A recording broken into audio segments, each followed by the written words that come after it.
Alright folks, so I picked up one of these SafeMark hotel safes. It's the E5.1 and it fits a 17-inch laptop computer, and it appears as though if you bounce or hit the top of the safe you can pop the lock open. So what I'm going to do is I'm going to show you why that happens and what I'm going to do to fix that. I'm going to go ahead and set the lock so that the bolts extend out as if it's in the lock position.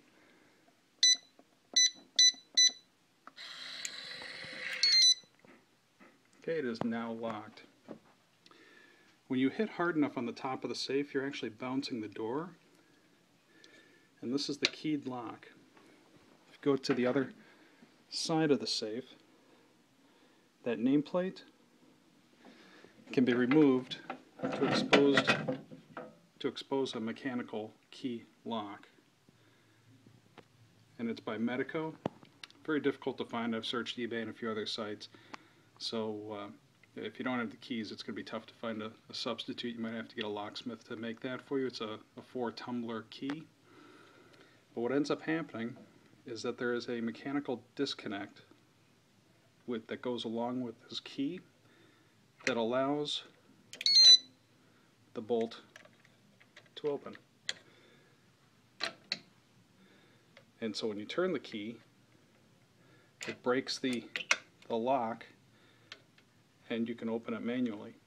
So when you bounce on it, it actually pops this, and then the bolts will retract on their own. So what we need to do is, I've drilled a hole here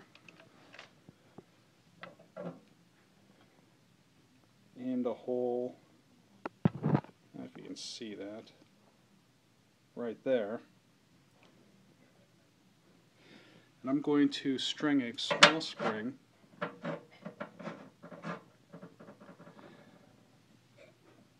I put a small spring between those, and so if somebody tries to bounce the lock, the spring will pull this mechanism back down.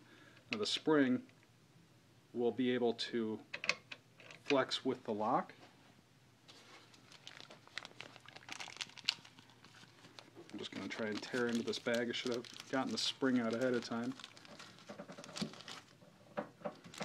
So I picked up this spring at Menards. I don't know if you can see the part number, but there you go.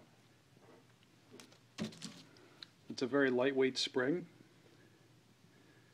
It's about 1.5 inches long, and it's going to go from here to there, and it's going to keep the latch mechanism down, but if you go to use the key, it will allow it to flex up and around. But as soon as you latch it, it's going to pull it back down, and it's going to stop somebody from bouncing the top of the safe and breaking the connection with the lock. That should fix it. Hopefully this is helpful to everybody who's got this.